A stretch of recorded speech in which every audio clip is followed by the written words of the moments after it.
கிறிஸ்துவுக்குள் பிரியமானவர்களுக்கு ஆண்டவராய் இயேசு கிறிஸ்துவுடைய இனிய நாமத்தினாலே வாழ்த்துக்கள்.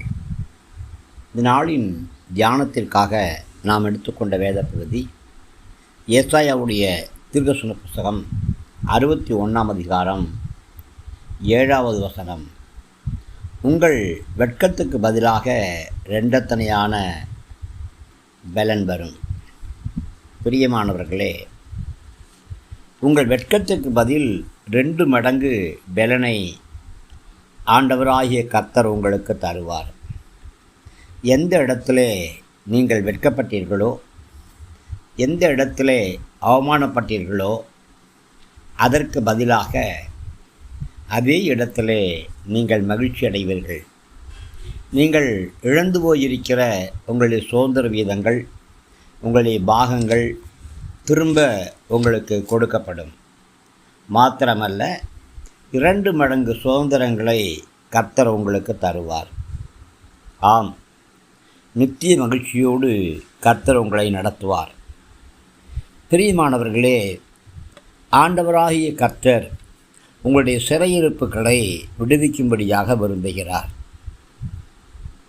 நம்முடைய மெய்யான சந்தோஷம் என்ன? எந்த சிறையிருப்பும் இல்லாமல், எதிலும் கட்டப்படாமல் முழு விடுதலையோடு கர்த்தரை ஆராதிக்க வேண்டும், இந்த பூமியிலே ஆழ வேண்டும். ஆம், கர்த்தருடைய ஆவியானவர் எங்கே இருக்கிறாரோ அங்கே விடுதலை இருக்கிறது. குமாரன் உங்களை விடுதலையாக்கினால் நீங்கள் மெய்யாகவே விடுதலையாவீர்கள் என்று வேதம் சொல்கிறது. ஆம், பரிசுத்த ஆவியானவர் எல்லா கட்டுக்களிலிருந்தும் உங்களுக்கு விடுதலை தருவார். உபத்திரவங்கள் எல்லாவற்றையும் கர்த்தர் மாற்றி போடுவார்.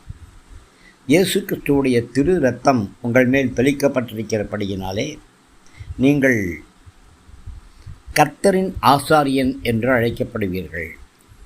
உங்கள் மேலே அன்பு கூர்ந்து உங்களுக்காக கல்வாரி சிலுவையிலே சொந்த இரத்தம் சிந்தி, அந்த இரத்தத்தினாலே உங்களை கர்த்தர் தன்னுடைய ராஜரீக ஆசாரிய கூட்டமாக தெரிந்து கொண்டிருக்கிறார் என்று வேதம் சொல்கிறது. எனவே நீங்கள் நின்று கொண்டு கர்த்தருடைய ஆசாரியார் என்று அழைக்கப்படுவீர்கள். ஆம், நீங்கள் தேவனுடைய பணிவிடைக்காரர் என்று சொல்லப்படுவீர்கள். நீங்கள் ஜெபம் செய்தாலும் அது தேவனுடைய பணிவிடைதான். நீங்கள் காணிக்கைகளை, தசவாகங்களை கொடுத்தாலும் அது தேவனுடைய பணிவிடைதான். நீங்கள் வேதத்தை பகுத்து போதித்தாலும் அது தேவனுடைய பணிவிடைதான். நற்செய்தியை அறிவித்தாலும் அது தேவனுடைய பணிவிடைதான். சிறு பிள்ளைகள் மத்தியிலே நீங்கள் ஊழியம் செய்தாலும் அது தேவனுடைய பணிவிடைதான். எந்த வகையிலே நீங்கள் எப்படிப்பட்ட ஊழியங்களை செய்தாலும் கர்த்தர் உங்களை நீ என்னுடைய பணிவிடைக்காரன், நீ என்னுடைய பணிவிடைக்காரி என்று அழைப்பார். இதன் விளைவு என்ன? ஜாதிகளின் செல்வங்களை நீங்கள் அனுபவிப்பீர்கள்.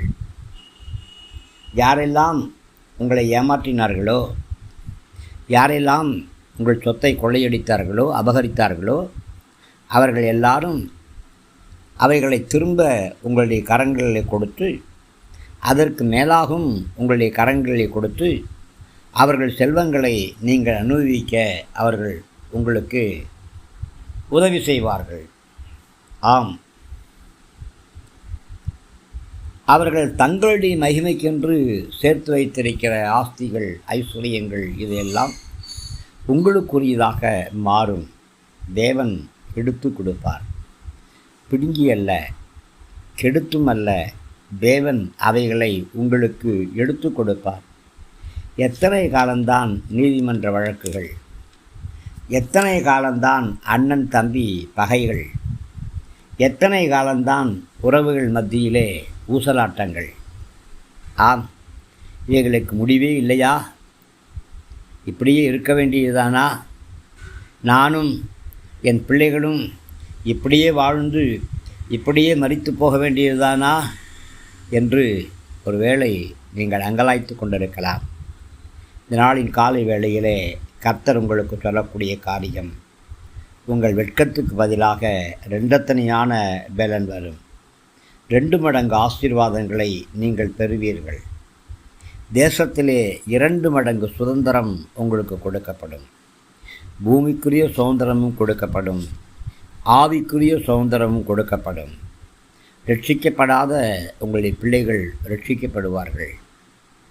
ரட்சிக்கப்படாத உங்களுடைய பிள்ளைகள் ரட்சிக்கப்பட்டது மாத்திரமல்ல, கர்த்தருடைய ஊழியங்களை உற்சாகமாக செய்வார்கள். என்ன தடை என்றே தெரியவில்லை, என் மகளுக்கு இன்னும் திருமணம் நடக்கவில்லையே என்று சொல்லி திருமண தடையாலே பாதிக்கப்பட்டிருக்கிறீர்களா? கர்த்தர் ஏற்ற வேளையிலே காரியங்களை வாய்க்க பண்ணுவார். மட்டுமல்ல, ஏற்ற வேளையிலே கர்ப்பத்தின் கனியை கர்த்தர் கட்டளையிடுவார். கர்ப்பப்பை திறக்கப்படும், அதிலே ஜீவ அணுக்கள் விதைக்கப்படும். கர்த்தர் ஒரு அற்புதங்களை செய்வார். உங்களுடைய செல்வத்தை யாரும் கொள்ளையாடுவது கிடையாது. உங்களுடைய ஐஸ்வர்யத்தை யாரும் விழுங்கி போடுவதும் கிடையாது. உங்களுக்குரியது வட்டியோடு உங்களுடைய கரங்களிலே வந்து சேரும். தைரியமாக இருங்கள். உங்கள் வெட்கத்துக்கு பதிலாக 2 மடங்கு ஆசீர்வாதங்களை கர்த்தர் கொடுக்கும்படியாக விரும்புகிறார். பிரியமானவர்களே, எந்த காரியங்களிலே நீங்கள் சிறைப்பட்டிருந்தாலும், இந்த பாவ காரியத்திலிருந்து என்னாலே விடுதலை அடைய முடியவில்லையே என்று கலங்கி தவித்து கொண்டிருந்தாலும், அந்த காரியங்களிலிருந்து கர்த்தர் உங்களுக்கு விடுதலையை உருவாக்கி தருவார். விடுதலையின் நாயகன் உங்களுக்கு வெற்றியை உருவாக்கி தருவார். இரட்டிப்பான சுதந்திரத்தோடு நீங்கள் தேவனுடைய பாதத்திலே காணப்படுவீர்கள். கர்த்தர் உங்களை நேசிக்கிறார். உங்களுக்காகவே கல்வாரி சிலுவையிலே இரத்தம் சிந்தி மரித்திருக்கிறார். உங்களுக்காகவே 3வது நாளிலே உயிரோடு எழுந்திருந்திருக்கிறார். உங்களுக்காகவே பரலோகத்திலே இன்றைக்கு பரிந்து பேசிக்கொண்டிருக்கிறார். உங்களை கூட்டி சேர்க்கும்படியாகவே கர்த்தர் கடந்து வருவார். எக்கால சத்தம் கேட்கும். நாம் கடந்து செல்லுவோம். நித்திய நாட்டிலும் நித்திய சுதந்திரங்களும் நித்திய ஆசீர்வாதங்களும் உண்டு. தைரியமாயிருங்கள். பூலோகத்திலே, இந்த பூமியிலே எதையெல்லாம் இழந்தோம் என்று சொல்கிறீர்களோ அவைகளையும் கர்த்தர் தருவார். நித்திய நாட்டின் நித்திய சுதந்திரங்களையும் உங்களுக்கு தருவார். நீங்கள் கர்த்தருடைய மகிமைக்கென்று நாட்டின் விருட்சங்களாய் காணப்படுவீர்கள். கர்த்தர் உங்களை ஆசீர்வதிப்பாராக.